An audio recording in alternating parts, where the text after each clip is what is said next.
Light चली गई होगी, हो जाता है कभी कभी। चलो स्टार्ट करते हैं। एसिड के बारे में बहुत सारी बातें हमने कर ली थी, लेकिन एसिड का एक कॉन्सेप्ट रह गया था। आर्नियस का हो गया, ब्रॉन्स्टेड लोरी का हो गया, और आपका किसका रह गया था? लुईस का कॉन्सेप्ट बताना रह गया था। तो स्टार्ट कर लेते हैं। लेक्चर 3 इसमें डाला नहीं है, क्या बात है।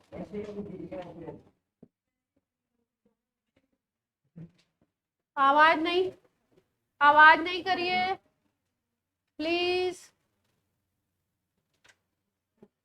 रिकॉर्डिंग क्या है, ऑन है इसलिए ऐसी बातें।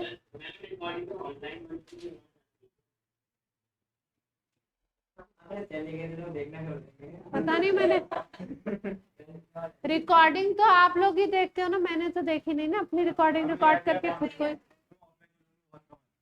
जो जिसको जरूरत है वही देखेगा, हम पढ़ा के हम ही बैठ के थोड़ी देखेंगे।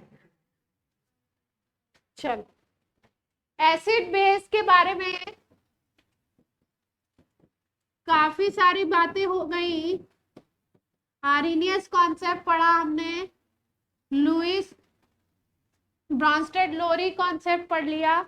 आर्नियस था एसिड वो हैं जो H प्लस देंगे एक्वस सॉल्यूशन में, और बेस वो हैं जो क्या देंगे? OH माइनस देंगे। और ब्रॉन्स्टेड लोरी के अकॉर्डिंग एसिड वो है जो H प्लस देगा, प्रोटॉन देगा, उसको प्रोटॉन बोल रहे हैं ये। और जो H प्लस को गेन करेगा उसको क्या बोलेंगे? बेस बोल देंगे। ठीक है, तो ब्रॉन्स्टेड लोरी के अकॉर्डिंग भाई एक और नाम दे दिया गया।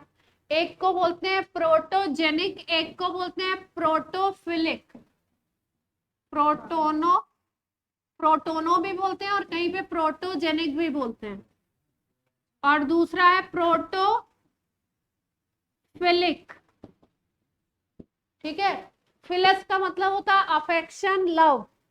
ठीक है, तो प्रोटोफिलिक क्या होगा? जो प्रोटॉन के लिए अफेक्शन शो करेगा, मतलब प्रोटॉन को गेन करेगा, प्रोटॉन को क्या करेगा? एक्सेप्ट करेगा। और प्रोटॉन को एक्सेप्ट करने वाला ब्रॉन्स्टेड लोरी के अकॉर्डिंग क्या था? एसिड था या बेस? बेस। तो बेस को क्या बोलते हैं? प्रोटोफिलिक। और जेनिक का मतलब जो जनरेट कर रहा है, जो क्रिएट कर रहा है। तो प्रोटोजेनिक का मतलब है प्रोटॉन डोनर। तो ये कौन हो गया? एसिड। ठीक है, और ये इनको क्या बोलते हैं? Bronsted and Lowry acid and Bronsted acid, Bronsted base, ऐसे बोलते हैं। ठीक है, जनरली जो एसिड और बेस आप बोलोगे वो किसकी बेसिस पे बोलते हो? सबसे ज्यादा पॉपुलर है आर्नियस। तो जो जनरली आपसे पूछा जाएगा तो आप क्या बोलोगे? H प्लस डोनर और OH माइनस डोनर, वो होंगे एसिड और बेस। ये क्या है? ये Brønsted acid and Brønsted base है। अब लोरी आ गए, लोरी की बात कर लेते हैं भाई। लुईस कॉन्सेप्ट, लोरी नहीं, लुईस कॉन्सेप्ट। बात नहीं करिए, बात नहीं। लुईस कॉन्सेप्ट, लुईस क्या कहते हैं? लुईस बोलते हैं कि लोन पेयर अगर किसी के पास है, क्या है? लोन पेयर है, और उस लोन पेयर को अगर कोई किसी को दे देता है, लोन पेयर डोनर। ठीक है, और दूसरा अगर कोई दे रहा है तो दूसरा क्या होगा? उसको एक्सेप्ट भी करेगा। तो लोन पेयर एक्सेप्टर।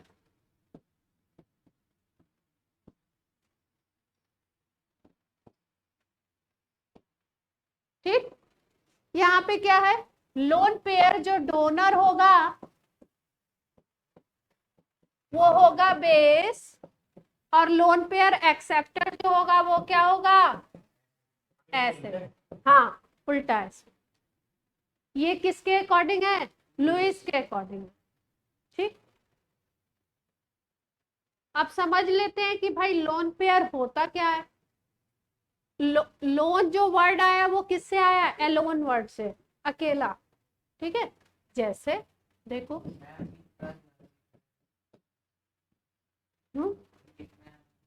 अभी मैं 3-4 स्लाइड जब हो जाएगी तो रुक जाऊंगी थोड़ी देर के लिए, फिर आप नोट करना। जैसे अमोनिया मॉलिक्यूल है, तो अमोनिया मॉलिक्यूल का अगर हम स्ट्रक्चर देखते हैं तो अमोनिया का स्ट्रक्चर कुछ ऐसा होता है। नाइट्रोजन के लास्ट शेल में 5 इलेक्ट्रॉन होते हैं, हाइड्रोजन के लास्ट शेल में 1 इलेक्ट्रॉन होता है।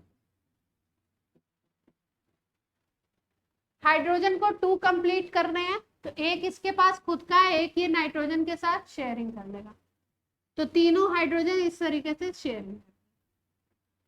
नाइट्रोजन के लास्ट में कितने थे? 5 थे। हाइड्रोजन के लास्ट में कितने थे? 1। इसको जाना है 2 पे, तो इसने एक एक ले लिया नाइट्रोजन से, शेयरिंग कर ली, कोवेलेंट बॉन्ड बना ली। इसके पास 5 है, इसको कंप्लीट करने हैं 8, तो 3 की रिक्वायरमेंट है। तो ये क्या करता है, तीनों हाइड्रोजन के साथ ये भी बना लेता है कोवेलेंट बॉन्ड, तो ऐसे ही बनते हैं दोनों की शेयरिंग से। तो नाइट्रोजन को इसने हाइड्रोजन के भी यूज कर लिए, तो नाइट्रोजन की भी रिक्वायरमेंट पूरी हो गई। 5 खुद के थे, 3 हाइड्रोजन से इसने ले लिए, ऑक्टेट कंप्लीट हो गया। अब इस स्ट्रक्चर में अगर ध्यान से देखो तो ये जो 2 इलेक्ट्रॉन है, ये कोवेलेंट बॉन्ड बनाने में पार्टिसिपेट किए क्या? नहीं किए ना। नाइट्रोजन के केवल 1, 2, 3 यही पार्टिसिपेट किया, हाइड्रोजन के तीनों पार्टिसिपेट हो गए, तीनों के एक एक। ये वाला जो इलेक्ट्रॉन है जो कोवेलेंट बॉन्ड नहीं बनाता है, इसको बोलते हैं लोन पेयर, ये अकेला पड़ा हुआ। अब इसके पास अगर कोई कौन आ जाए, कल क्या बताया था मैंने, गरीब आदमी। गरीब आदमी का मतलब जिसके पास इलेक्ट्रॉन नहीं है, या उसके पास मान लो 5 इलेक्ट्रॉन है, 6 इलेक्ट्रॉन है, उसको 2 की रिक्वायरमेंट है, कहीं से मिल नहीं रहे। अगर वो गरीब आदमी इसके पास आ जाए तो ये क्या करेगा, ये जो इसके लोन पेयर है उसको दे देगा, और एक स्पेशल तरीके की बॉन्डिंग बनाएगा जिसको हम बोलते हैं कोऑर्डिनेट बॉन्ड या डेटिव बॉन्ड। ये ऐसा बॉन्ड है जिसमें इलेक्ट्रॉन पूरी तरीके से नहीं दिया जाता है, अगर पूरे कंप्लीट दे देगा तो चार्ज आ जाता है। कंप्लीट ट्रांसफर नहीं होता है, एक ही एटम देता है, दूसरा क्या होता है, केवल लेता है। 2 लोगों की ऐसी फ्रेंडशिप कोवेलेंट बॉन्ड, 2 लोगों की ऐसी फ्रेंडशिप जिसमें दोनों एक दूसरे को बेनिफिट देते हैं। कोऑर्डिनेट या डेटिव बॉन्ड जिसकी अभी बात कर रहे हैं, उसमें क्या होता है, 2 लोगों की ऐसी फ्रेंडशिप जिसमें एक बेनिफिट देता है और दूसरा फ्रेंड क्या होता है, बेनिफिट लेता है। ठीक है, तो यहाँ पे क्या होगा, नाइट्रोजन देगा और दूसरा कोई एटम इलेक्ट्रॉन को लेगा, और कैसा बॉन्ड बनेगा, कोऑर्डिनेट। उसके पास कमी होगी, आप देखते हैं, देखो जैसे BF3 मॉलिक्यूल है,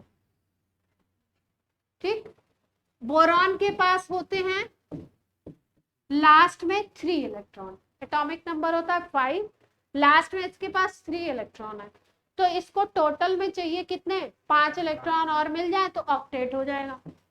फ्लोरीन के लास्ट में होते हैं 7, तो एक फ्लोरीन को एक चाहिए, 3 फ्लोरीन है तो 3 इलेक्ट्रॉन चाहिए, तो होता क्या है, बोरॉन के लास्ट में कितने हैं, 3 है, देख पा रहे हैं।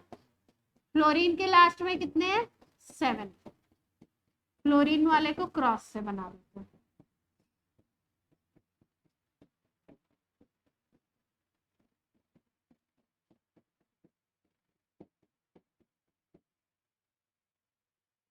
फ्लोरीन के पास 7 है, तो ये क्या करेगा, बोरॉन के एक इस इलेक्ट्रॉन से शेयरिंग कर लेगा। कौन सी फ्रेंडशिप है इसमें, बोरॉन देगा भी और फ्लोरीन भी देगा, कोवेलेंट बॉन्ड बनेगा। ये भी ऐसे ही करेगा, ये भी ऐसे ही, और बोरॉन क्या करेगा, एक एक इसने दिए हैं तो एक एक उनसे लेगा भी, तो शेयरिंग करेगा। तो 3 इसके खुद के थे और 3 इसने कहाँ से ले लिए, फ्लोरीन से ले लिए। 3 किससे ले लिए, फ्लोरीन से। तो अब 3 थे लास्ट में और 3 और ले लिए, तो इसके पास कितने इलेक्ट्रॉन का सिस्टम बना, 6 इलेक्ट्रॉन सिस्टम इसका बना। अभी भी ये क्या है, 8 इलेक्ट्रॉन से 2 इलेक्ट्रॉन दूर है, अभी 2 की और जरूरत है। अब इनके पास अगर आ जाए कौन, अमोनिया, कौन आ जाए, अमोनिया आ गया, इसके पास थे क्या, ये लोन पेयर, ये तो बॉन्ड बन गए थे इसके, ये बॉन्ड बने थे, ये इलेक्ट्रॉन, और ये क्या थे, लोन पेयर। अब ये बोला कि भाई चलो कंप्लीटली तो नहीं देंगे, लेकिन ले लीजिए आप और क्या बना लीजिए, कोऑर्डिनेट बॉन्ड बना लीजिए। जो डोनर है उसकी तरफ क्या होगा, इस एरो का टेल होगा और इसका यहाँ पे क्या होगा, हेड, एक्सेप्टर की तरफ। तो ये क्या कर रहा है, BF3, BF3 यहाँ पे क्या कर रहा है, लोन पेयर एक्सेप्टर है, और NH3 क्या है यहाँ पे, लोन पेयर डोनर। तो जो डोनर है यहाँ पे वो क्या है, लुईस बेस, और जो एक्सेप्टर है वो क्या है, लुईस एसिड। क्लियर होती है बात। बॉन्डिंग को अगर सिंपल वे में दिखाना है तो कैसे दिखाओगे, BF3 और यहाँ पे दिखा दो NH3। ये कौन सा बॉन्ड है, कोऑर्डिनेट बॉन्ड या डेटिव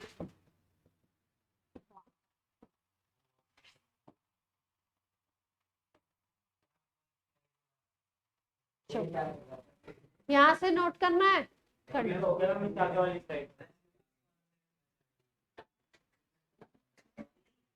आदित्य जल्दी जल्दी करो।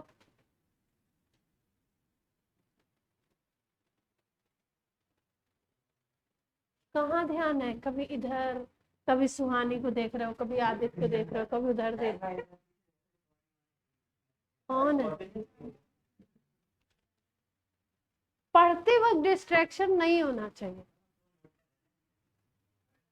उसके बाद उसके पहले जितना भी हो कोई फर्क नहीं पड़ता, पढ़ते वक्त चिल, एकदम आराम से उसी पे फोकस करिए। जल्दी लिखो, 2 लाइन लिखी हुई है तुम्हारा, 2 वर्ड लाइन भी नहीं है, मैंने इतना बड़ा बड़ा लिख दिया है तो वो लग रहा है लाइन।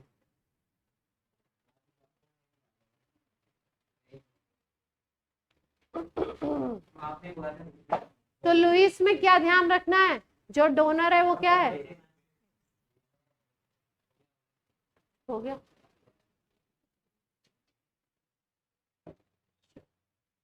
ये वाले बनाओ बॉन्ड, तुम्हारा हो गया, दिखाओ।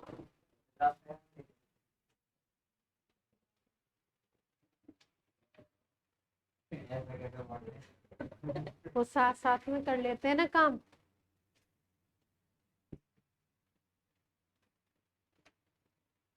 जल्दी करो, तुम तो लग रहा है कि वो डिजिट्स को जमा दोगे वहां पे एकदम ऐसे।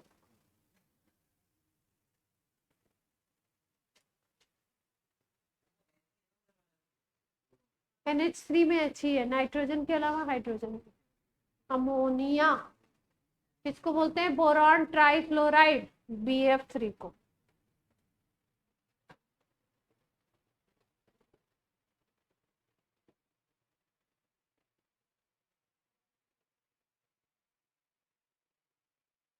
तुम दोनों क्या कर रहे हो, साक्षी और, चलो बगल, परी परी कॉपी दिखाओ। परी तुमने लिखा नहीं,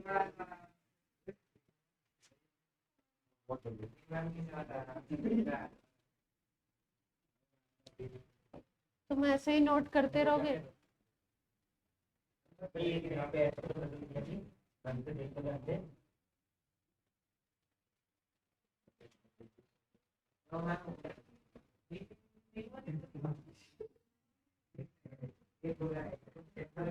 स्कूल में कैसे काम करते हो आप,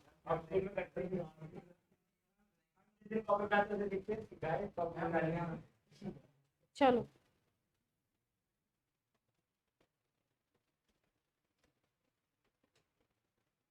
तुमने कर लिया? कहाँ? कॉपी तो खुली दिख रही थी।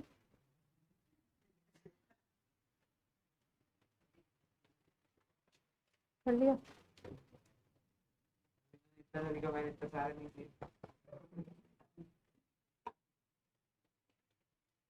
हमारी क्लास के आइंस्टीन हो, बाकी सब ऐसे ही है।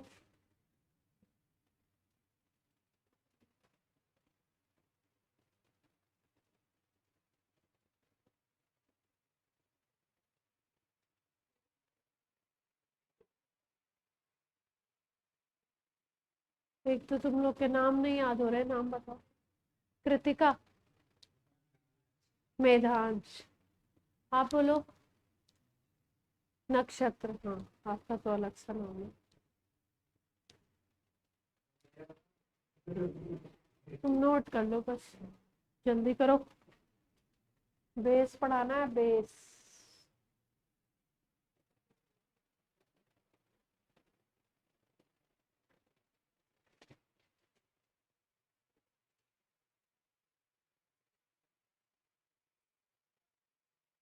अब कोई रिएक्शन दिया हो, कुछ इस तरीके से बना के स्ट्रक्चर वगैरह दिए हो, तो आप लुईस एसिड और लुईस बेस पहचान लेंगे स्ट्रक्चर में।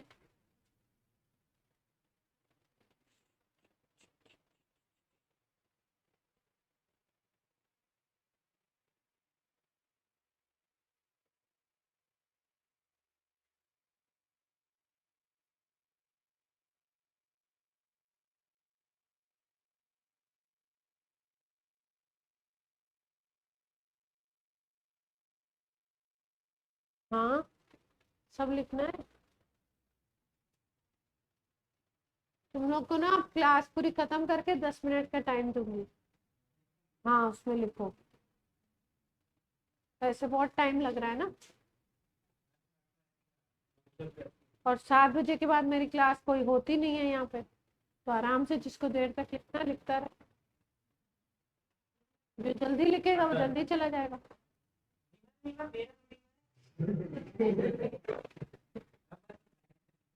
तो मैं 8 बजे तक बैठा के लिखाऊंगी, चिंता मत करो तुम।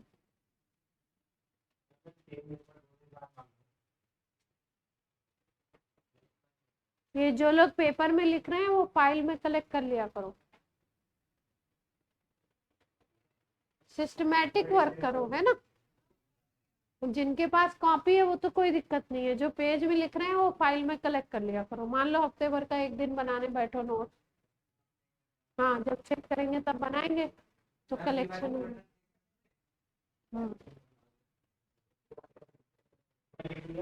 अब इस बार मैं जब कॉपी टेस्ट कॉपी चेक करूंगी ना, जब आपका टेस्ट होगा, तो हाँ, तो 4 4 5 5 गार्जियन को बुला के उनके सामने कॉपी चेक करने वाली हूँ मैं इस बार। मेरी ये प्लानिंग है ना। जिस जिससे जिससे थोड़ा सा क्या हो। अब इसके बाद कब नोट करना है? जब अभी टाइम दूंगी तब। पहले, हाँ पहले पढ़ेंगे, फिर 10 मिनट आज से। आज से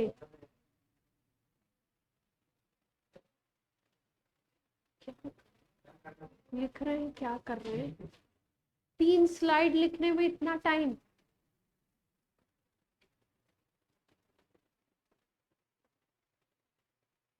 परी की कॉपी से देख के लिखो।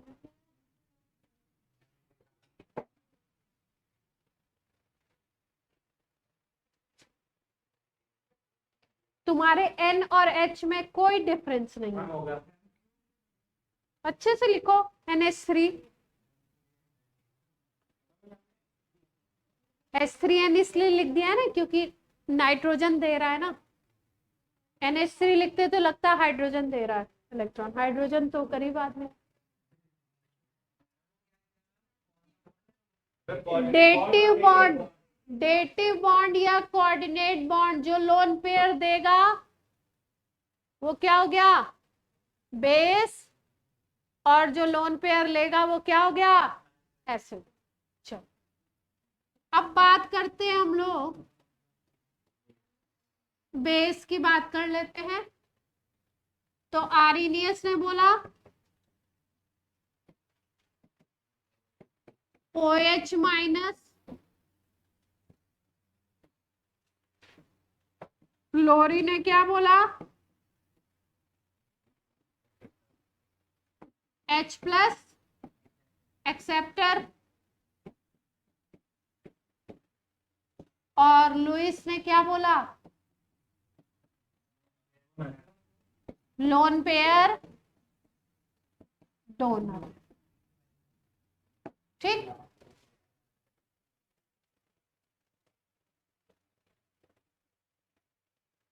अब एसिड और बेस की बाद में अभी टाइम मिलेगा तब। एसिड और बेस की अगर बात करें कि एसिड और बेस की कॉन्सेंट्रेशन की बात करें, किसकी बात करें कॉन्सेंट्रेशन, तो कॉन्सेंट्रेशन का मतलब क्या होता है,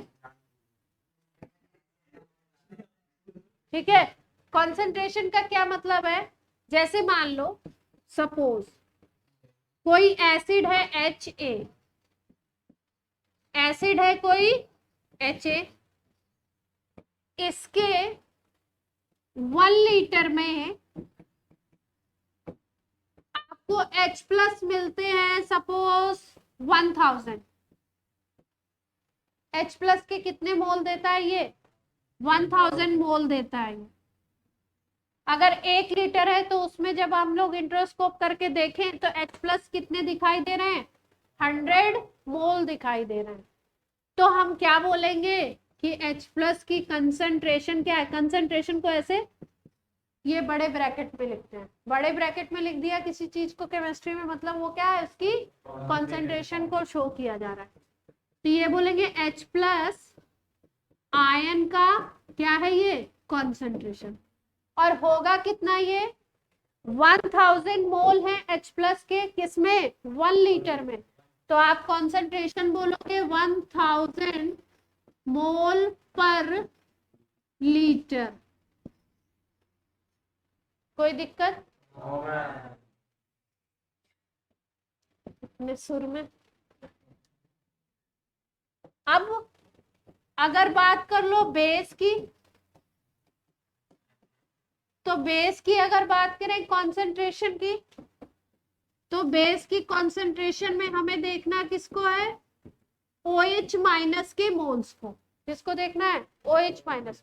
मान लो सपोज हमने बोला कि ये कोई बेस है BOH, ठीक है, इसके अगर हम 500 ml लेते हैं सपोज, तो 500 ml सॉल्यूशन में हम देखते हैं कि 250 मोल OH माइनस आयन है, ठीक है, तो कॉन्सेंट्रेशन किस में निकालनी है मोल पर लीटर में। तो अगर यहाँ पे हम बोले OH माइनस आयन का कॉन्सेंट्रेशन, या इसको बोलोगे हाइड्रोक्सिल आयन कॉन्सेंट्रेशन, तो कितना आएगा 250 मोल है कितने में 500 ml में, कंसंट्रेशन किस में निकालते हैं 1 लीटर में निकालनी है, तो क्या करें 500 ml में कितने हैं आपके 250 मोल है, तो आप किस में निकाल लो 1000 ml में निकाल लो, तो डबल हो जाएगा,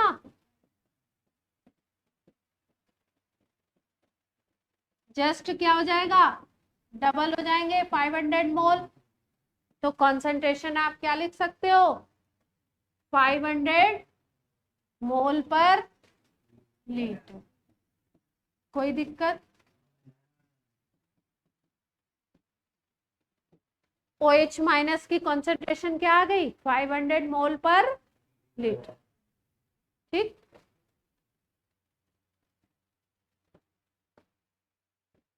अब देखो जैसे कोई सॉल्यूशन आपको गिवन है,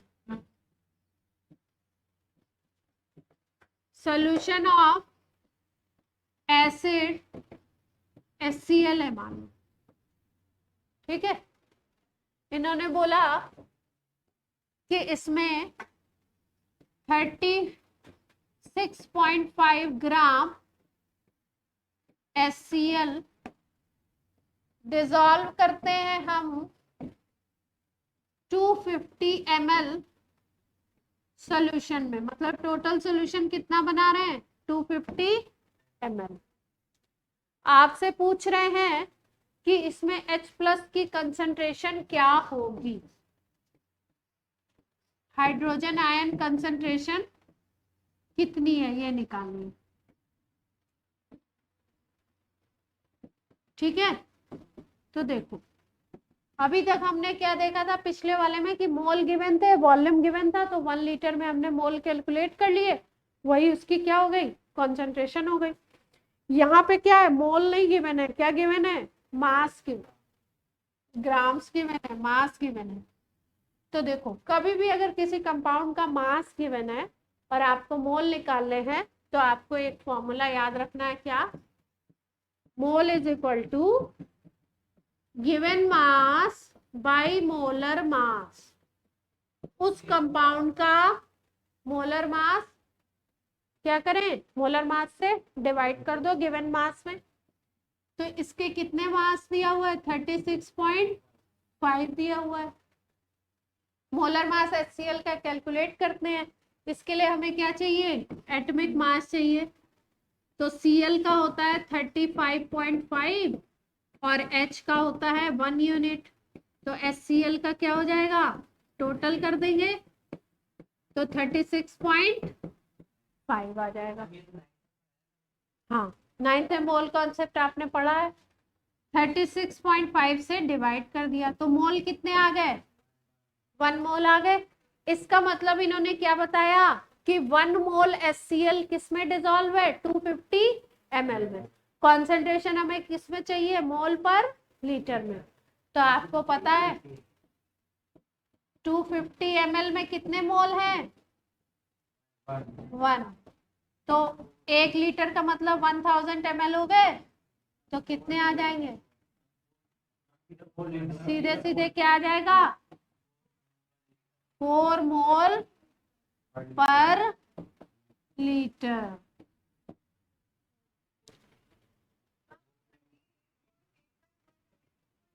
थर्टी एट नहीं 35, 8 लग रहा है। अच्छा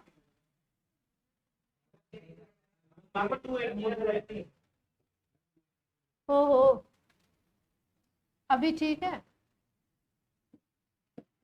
अभी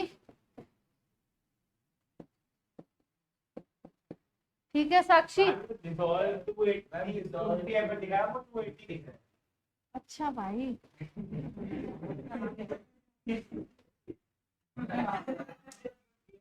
अभी 250 बोल रही हूँ ना मैं, तो पता ही है ना आपको कि 250 बोल रही हूँ, ठीक है। क्या आ गया, 4 मोल पर लीटर। इसी को हम लोग बोलते हैं सॉल्यूशन की मोलैरिटी भी बोल सकते हो, एक वर्ड दिया जाता है क्या, मोलैरिटी, ठीक है। नहीं चलो अब देखो, अब बात की जा रही है एसिड बेस की, हमने बात कर ली। तो एसिड बेस को अगर आपको मिक्सिंग करनी है तो मिक्स करने का जो प्रोसेस होता है, एसिड और बेस के रिएक्शन का जो प्रोसेस होता है, उसको हम लोग एक नया नाम देते हैं, क्या नाम देते हैं, न्यूट्रलाइजेशन। रिएक्शन का क्या नाम है, न्यूट्रलाइजेशन रिएक्शन। एसिड किससे रिएक्ट करेगा, बेस से, क्या बनाएगा, सॉल्ट एंड वाटर। इसी को क्या बोलोगे, न्यूट्रल। एसिड बेस से क्या करेगा, रिएक्ट करेगा और क्या बना देगा, सॉल्ट एंड, कोई दिक्कत, जा रहे हो तुम। H2SO4 ले लिया, NaOH से रिएक्ट करा दिया, क्या बन जाएगा? Na2SO4 और H2, सोडियम सल्फेट। क्या नाम है? मैं इसलिए आराम से बता रही हूँ ताकि किसी को स्लो समझ में आता हो तो समझ आए, आपके गाने के लिए नहीं। ठीक है, तो इस रिएक्शन को क्या बोलते हैं? न्यूट्रलाइजेशन। अच्छा, न्यूट्रलाइजेशन का नाम न्यूट्रलाइजेशन क्यों है? यहाँ पे हीट भी निकलती है, ये भी ध्यान रखना है, क्या हीट निकलता है। एक्सोथर्मिक प्रोसेस होगा। न्यूट्रलाइजेशन रिएक्शन कैसा होता है? एक्सोथर्मिक। हीट क्या होगी? बाहर निकलेगी। ठीक है, एसिड बेस को मिक्स करोगे, हीट निकलनी निकलनी है। ठीक है, बीकर क्या होना है? गर्म होना ही है, टेम्परेचर बढ़ना है। न्यूट्रलाइजेशन क्यों बोलते हैं इसको? देखो, एसिड का जो इफेक्ट होता है उसके इफेक्ट को बेस क्या करता है? कम करता है। ठीक है, न्यूट्रल करता है, इसलिए बोलते हैं इसको क्या? न्यूट्रलाइजेशन। दोनों के जो इफेक्ट हैं वो क्या है? बिल्कुल अपोजिट है। एक को पॉजिटिव बोल दो और एक को क्या बोल दो? निगेटिव। अगर बोल दो तो पॉजिटिव और निगेटिव नंबर जैसे एक दूसरे को न्यूट्रलाइज करते हैं, वैसे ही ये क्या करते हैं? एक दूसरे के इफेक्ट को खत्म करते हैं और क्या बनाते हैं? सॉल्ट और वाटर बनाते हैं। इसीलिए इसको बोलते हैं हम न्यूट्रलाइजेशन। किसी भी एसिड को किसी भी बेस के साथ अगर हम मिक्स करेंगे तो हीट का निकलना पक्का है। किसी में ज्यादा निकलती है, किसी में कम। किस में ज्यादा निकलेगी, किस में कम निकलेगी, वो भी हम लोग अभी बात करें। ठीक, हाँ जी।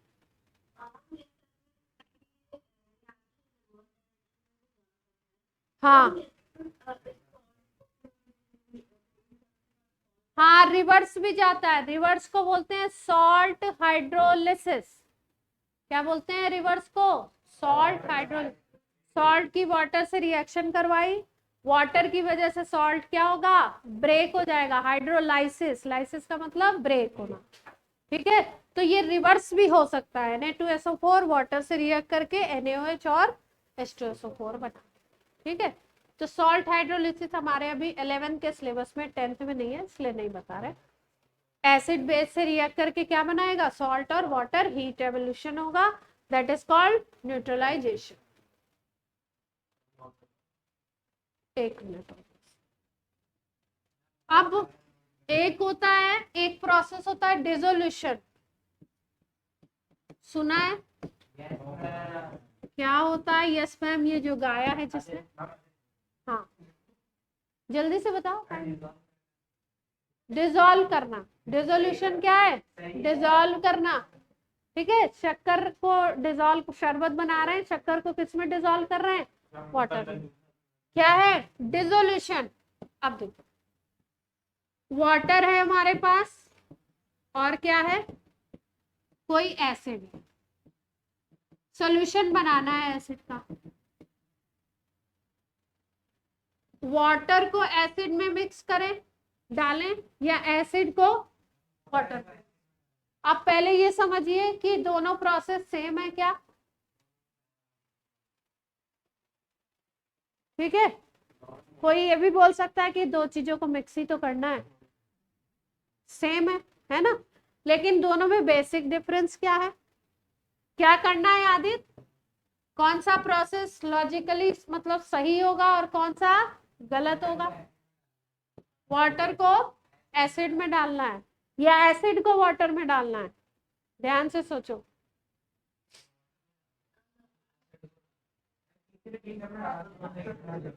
एसिड को वाटर में डालना। देखो, जैसे मान लो हमारे पास वाटर था, हमने क्या किया? यहाँ पे एसिड पड़ा हुआ, अब यहाँ पे आप वाटर डाल, क्या होगा? एसिड कोरोसिव नेचर का होता है, आपको पता है। तो एसिड क्या होगा? अगर थोड़ा सा भी बाहर आ गया, रिएक्शन एक्सोथर्मिक रिएक्शन होगी, दोनों की मिक्सिंग जो होती है, ये जो dissolution of acid with water या dissolution of base with water. मतलब बेस का सॉल्यूशन बनाओ पानी में या एसिड का सॉल्यूशन बनाओ पानी में, दोनों क्या होते हैं, एक्सोथर्मिक, हीट निकलती है अच्छे अमाउंट में। और एसिड वाले से तो क्या हो जाती है, इससे तो बर्निंग वगैरह नहीं होगी, इससे क्या होगा, और इसमें भी KOH एक ऐसा है जिससे बर्निंग भी हो जाती, इसमें एसिड से क्या होगी, बर्निंग हो जाएगी। अगर एसिड थोड़ा सा भी बाहर आ गया तो क्या होगा, आपके लिए हार्मफुल प्रोसेस हो जाएगा, है ना, हाथ पे लग गया, कहीं लग गया आपके। तो क्या करना चाहिए, कभी भी वाटर को एसिड में नहीं डालना है, आपको वाटर को एसिड में डालना, ये प्रोसेस क्या है, रॉन्ग है। आप क्या करते हो, वाटर ले लेते हो और यहां से धीरे धीरे साइड से, धीरे धीरे आपको स्लोली आपको ऐड करना है एसिड को वाटर में, स्लो प्रोसेस करना है। यहाँ पे क्या लगानी है, ग्लास रॉड, धीरे धीरे उसको मिक्स करना है और धीरे धीरे एसिड को ऐड करना है। ठीक है, ऐसा नहीं कि बॉटल लिया और उसमें भी क्या हो सकता है, नुकसान पहुंच सकता है। दोनों एक साथ डाल दें तो हीट क्रिएट होगी। धीमे धीमे डाल सकते हो, धीमे धीमे डाल सकते हो, ठीक है। यही सेम प्रोसेस क्या है, बेस के लिए भी है। आपको क्या करना है, बेस को ऐड करना है किसमें, वाटर, ठीक है। इसको स्लोली करने की जरूरत नहीं पड़ती है, ये तो आराम से, ये वाटर में भी बेस को ऐड कर दो तो इतनी कोई हीट नहीं निकलती। एक दो बेस ऐसे हैं जो KOH वगैरह है, उनके बॉक्स पे ही लिखा होता है कोरोसिव में, और वो जो बोन से डेंजर वाला साइन होता है ना, वो बना हुआ है। ठीक, चलिए कहाँ तक हो गया था,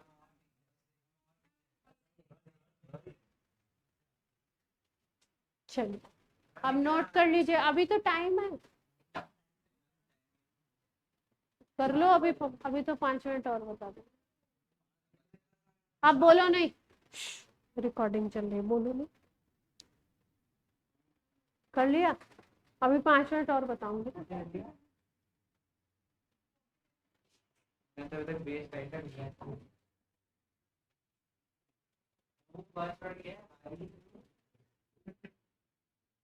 कहाँ, अरेनियस, ARRHENIUS।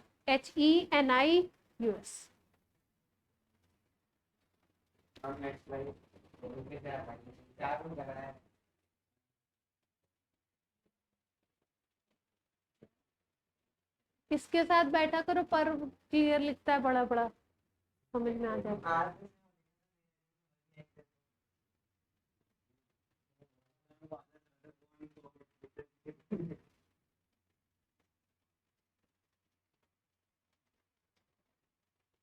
तुम लोग की क्लास 7:20 7:25 शुरू होती है, इसलिए तुम लोग की छूटेगी भी 7:25, 6:25 तो 7:25 तक ही छूटेगी, ठीक है। ऐसे नहीं, आप छोटे बच्चे नहीं है, सिलेबस नहीं होगा फिर, मतलब उतने भी छोटे नहीं है, उतने भी बड़े नहीं है। हाँ थोड़ा लोड तो लीजिए, थोड़ा तो लोड लीजिए। ऑनलाइन वाले बच्चे नोट कर रहे हैं,